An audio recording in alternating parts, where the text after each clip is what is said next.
हमीरपुर विधानसभा क्षेत्र से वासी अपना मत प्रयोग करने में निर्णायक फैसला करेंगे। ये बात कांग्रेस प्रत्याशी डॉक्टर पुष्पेंद्र वर्मा ने क्षेत्र में की गई अघार के कोठी गांव में अलग जल गोटा स्नेर फाफण दलेड़ा चौंतरा पांडवी मैन झनिकर बुराड़ा लोहारी जानवी में नुक्कड़ सभाओं के दौरान कही गई। उन्होंने कहा कि जिस व्यक्ति को क्षेत्र की जनता ने अपना कीमती वोट देकर विधानसभा भेजा था, उसी ने जनता के वोट की कीमत नहीं समझा। अब इस उपचुनाव में यही वजह बन रही है कि उनके लोग मुख्यमंत्री के नाम पर कांग्रेस पार्टी के अपनी आस्था जता रहे हैं। उन्होंने कहा कि मुख्यमंत्री पर आरोप लगाए गए हैं कि उन्हें हमीरपुर में काम नहीं करवाए गए, जबकि मुख्यमंत्री ने उस बस अड्डे का निर्माण उक्त बजट में नहीं करवाया। उन्होंने कहा कि जिस जिले से मुख्यमंत्री होते हैं वह जिला आन बान व शान से भरपूर होता है। उन्होंने कहा कि मुख्यमंत्री की पीठ पर छुरा घोंपने वाले को इसका सबक सिखाने का समय आ गया है।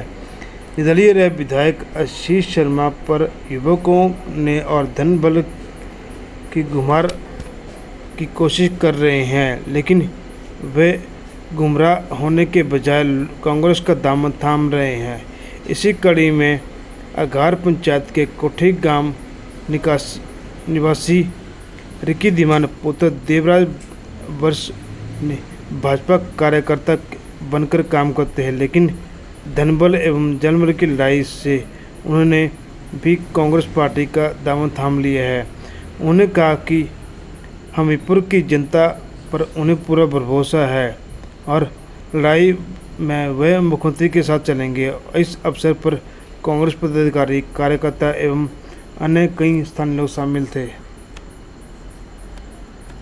समय है और ये चुनाव कोई रूटीन के चुनाव नहीं, 5 साल बाद चुनाव होना चाहिए, जो अब 16 महीनों के बाद 15 महीनों के बाद ये चुनाव हो रहा है।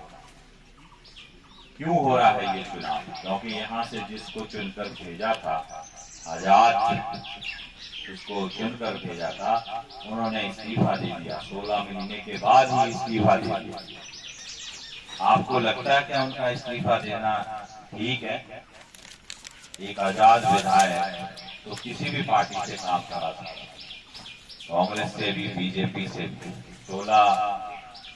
14 महीने पहले जब उन्होंने चुनाव लड़ा तो हमीरपुर की जनता ने उनको भरपूर समर्थन दिया। सबने यही सोचा होगा चलो भाई बीच भी आजाद है तो भाई चलो जो भी सरकार बनेगी उसके साथ चलेगा तो हमारे इलाके का विकास होगा, क्योंकि आजाद व्यक्ति कांग्रेस से भी जुड़ सकता था, आजाद व्यक्ति बीजेपी से भी जुड़ सकता था।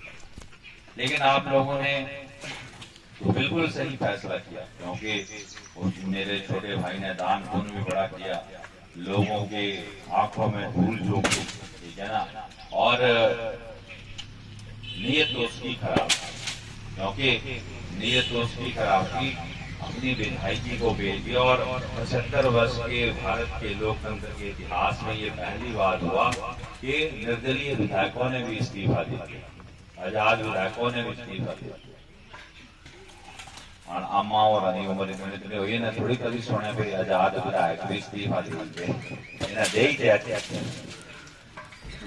तुम्हें जो लगता भी ये ठीक है, लगता भी ठीक है, कोई जलाए लगता भी ठीक है।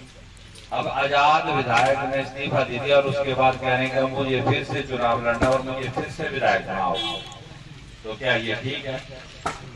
अब जब उनसे कोई पूछता है अभी आपने इस्तीफा क्यों दिया, तो वो बोलते हैं जी मुख्यमंत्री जी हमारे काम नहीं करते थे, मुख्यमंत्री जी हमारे से मिलते नहीं थे। तो मुख्यमंत्री जी तो उनसे रोज मिलते थे, मुख्यमंत्री जी ने विकास कार्य में कोई कमी नहीं छोड़ी है हमीरपुर में, पर उनके पास अब बोलने को कुछ नहीं है। चलो मान लेते हैं कि उनकी बात ठीक है, तो लेकिन अब वो दोबारा चुनाव इस्तीफा देने की क्या जरूरत थी? फिर भी क्या कोई जरूरत नहीं थी? फिर भी कोई वोट आपने उसको वोट डाले थे, एक एक वोट को उन्होंने बेचा।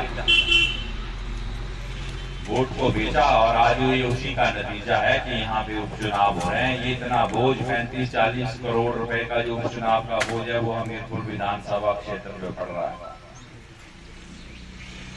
तो उन्होंने इस्तीफा देने से पहले किसी से पूछा आपसे कि मैं इस्तीफा दे रहा हूं? पूछा किसी से? नहीं पूछा ना। क्यों पूछेंगे वो?